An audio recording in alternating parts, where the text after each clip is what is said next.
कधीच नाही चुकणार तुमचे फेवरेट टीव्ही शोज झी5 सोबत, तेही एकदम फ्री।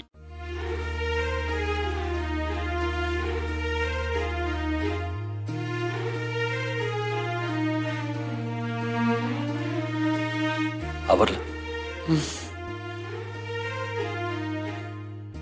बोला ना। बैस।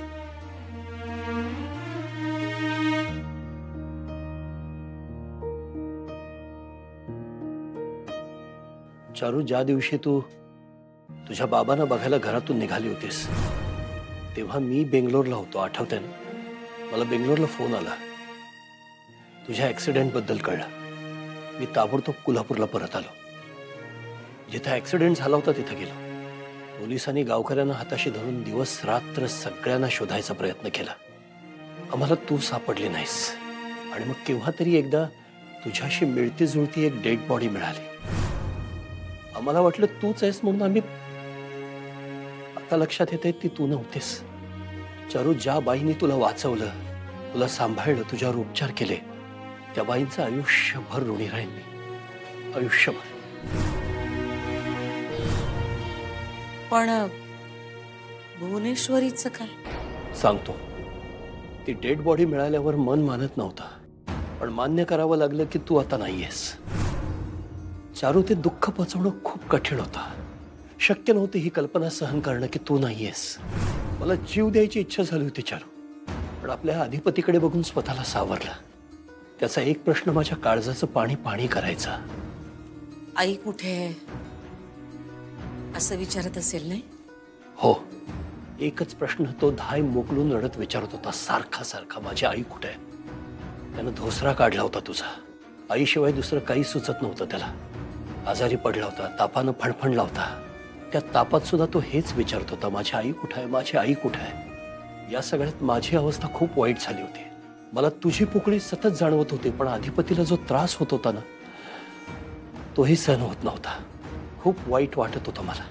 चारू, मी तुला विसरणं या जन्मात काही 7 जन्मात शक्य नव्हतं। मी तुझ्याशिवाय जगणंही शक्य नव्हतं, पण अधिपतीसाठी मला जगावं लागणार होतं। अधिपती वेड्यासारखी तुझी वाट बघत होता। त्याला काहीतरी सांगून मी वेळ मारून न्यायचो, पण त्याचा सतत एकच प्रश्न, माझी आई कुठे आहे? माझी आई कधी येणार? माझी आई मला कधी भेटणार? मी सारखं सारखं त्याला काय सांगणार चारू?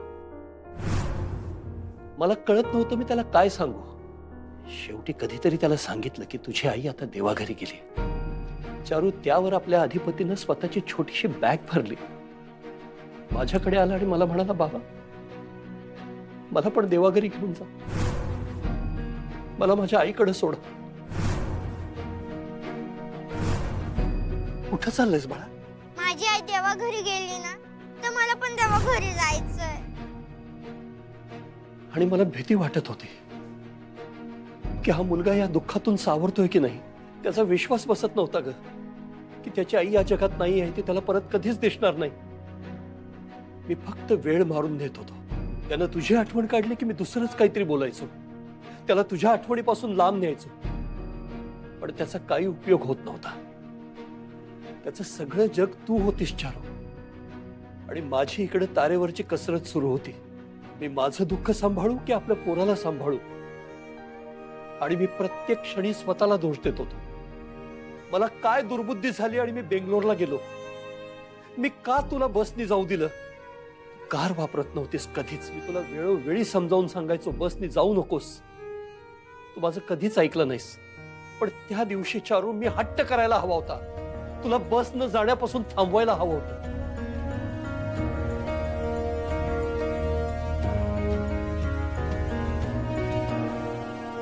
पण भुवनेश्वरीचं काय?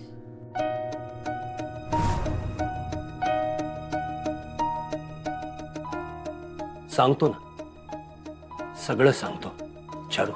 आपल्या घरात सगळीकडे तुझ्या आठवणी होत्या, म्हणून मी अधिपतीला काहीतरी कारण काढून बाहेर फिरायला घेऊन जायचो, तुझ्या आठवणींपासून दूर। मला वाटायचं त्याला थोडा विसर पडेल तुझा। असेच एके दिवशी आम्ही बाहेर गेलो होतो। मला रस्त्यात कोणतरी ओळखीचं भेटलं। मी त्यांच्याशी बोलत होतो आणि अचानक अधिपतीनं माझा हात सोडला आणि हात सोडून तो पळायला लागला। मला हे लक्षात यायला काही सेकंद गेले। जेव्हा मला कळलं की अधिपती माझ्या हातात नाहीये, मी हादरलो। मी त्याच्या मागे पळालो, वेड्यासारखा त्याला शोधायला लागलो. अधिपती मला रस्त्याने पळताना दिसला. मी त्याला थांबवायचा प्रयत्न केला, हाका मारल्या. त्यांना ऐकलंच नाही. तो धावत राहिला. एका पाठमोऱ्या बाईला जाऊन त्याने मिठी मारली आई आणि आई आई म्हणून तो हाका मारायला लागला. चारू, मी जागच्या जागी थांबलो. आपला अधिपती आई कुणाला म्हणतो हेच मला कळेना. मी जवळ जाऊन बघितलं.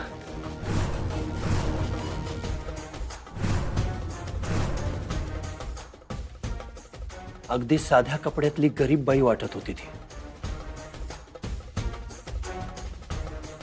चारू, मी जेव्हा तिचा चेहरा पाहिला मला धक्का बसला. हुबेहूब तुझ्यासारखी होती ती. अगदी तूच समोर आलीस असं वाटावं. तीच ही बाई, भुवनेश्वरी.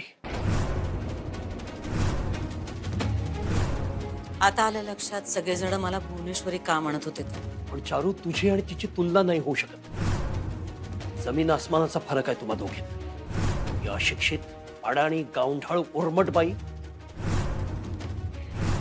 आणि अतिशय पराकोटीची स्वार्थी बाई होती ती. चारू, तिच्या येण्यानं आपलं हे घर अपवित्र झालं होतं. आज तू परत आलीस आणि पुन्हा आपलं घर पवित्र झालं. चारू, तुम्ही शांत व्हा बघू.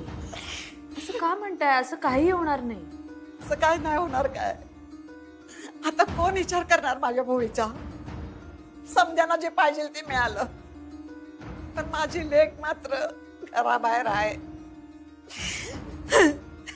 आजी, तुम्ही रडू नका ना, प्लीज शांत व्हा.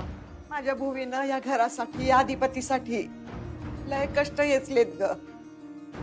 फक्त मलाच माहित आहे तू आता आलीस. मी बघितलंय समज, पण आता ही बाई आली आणि माझ्या भुवीच्या समध्या कष्टावर, तिच्या मायेवर पाणी पडणार बघ.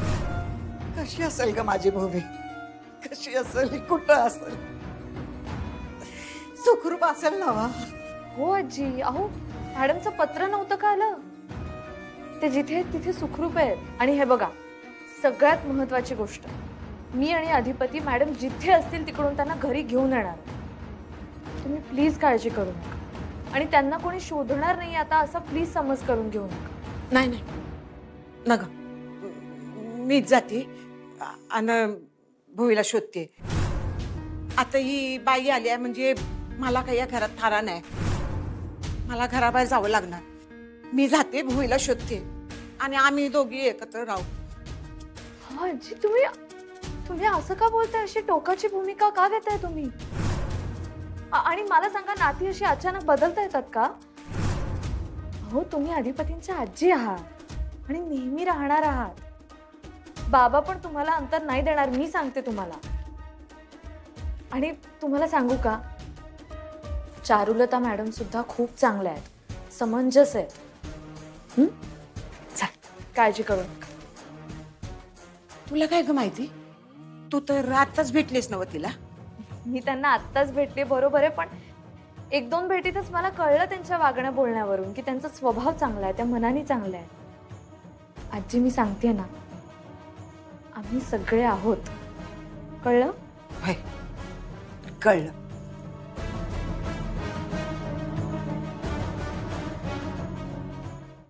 झी5 ॲप डाउनलोड करा आणि पहा सर्व एपिसोड्स एकदम फ्री.